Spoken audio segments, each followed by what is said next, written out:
jiketo wago kia isomo ge director kia chia mag board go gigo no setame gi kucho koro bed mos je ondiko ji ariyo e puothe mong'eyo ni puothe ni idhi tiek pure chieng' tich abich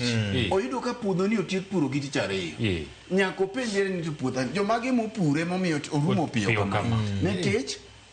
superintendent mantiere kanyo whoever is in charge mar go bay for example onge ni en gi clinical officers ariyo to en ga ng'wen koro nyako penji boss ne niya to manye wan ga ji ariyo ni ang'wen mamoko gito yakure nikech shift onego bed ni ng'ata achiel tiyo nyaka saa abiriyo nikech ng'eni kata staff mobedo seconded gi development partners especially health department ka nyaka gibedo supervised gi ng'ama is in charge of the hospital ng'ama is in charge ni koro yudo ka en gi ji auchiel donge ochako dogo penje je malo kaje iwinja kata mana karwa ka ema koro cameraman odwa betie mang'eny moloyo to koro nyaka penje jen baba kawuono wan gi jomoko extra office ka kamera ematin ntok ma kamera tin ni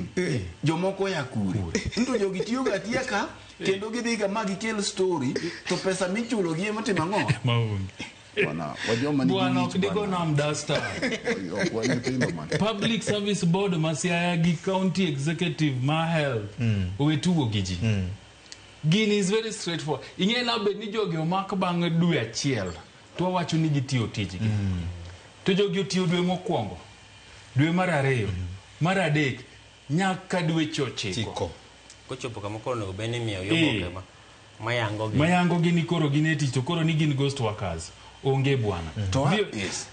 endelea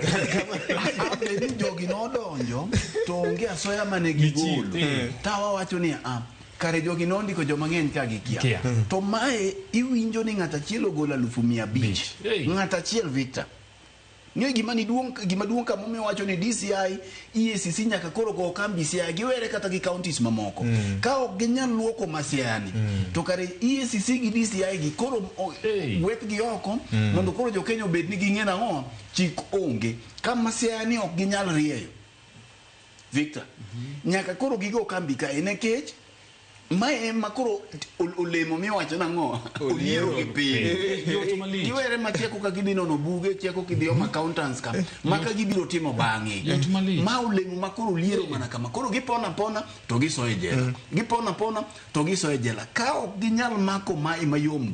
gi jok manyocha ng'ato ting'a 500 ng'ato ok nyal laumu ng'at manouso puothe ka dhi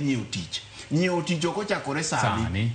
kata mano bile mawinjo wa ka thoth gi ong'e ni tije go ne gi nyiewo nitie nyaka county commissioners mawinjo wa sani mano nyiewo tich chief maru assistant chief kipenje kako yudo tije koro wuondore kan koro wach tije lela ni neno ka ng'eni ang'o biye wach ma security cha okwadwa dhi nyiewo tich ok ochakore kawuono Victor koro miyo kinyal deyo ng'ama no nyiewo tich ji nyiewo tich nekech lack of transparency nyaka office government gite tich ilando kawuono kata mana tenda gi nyiewo gi machalo nade koro ok anyal laumu ng'ama no nyiewo tich kapok wabire mano to wakwong wang'e ni to tich manyocho nyiewo ni pesa ni nyocho dhi e lwet ng'a erokamano senior nyidwa medo wach moro matin adwa wacho ni nonro mitimo Siaya en mna nonro mar ji ariyo ng'ama no nyiewo tichni owach ni nokawo pesa momiyo ng'a to ng'ama ne supervise owach ni ne supervise on instructions kowuok kuom ng'a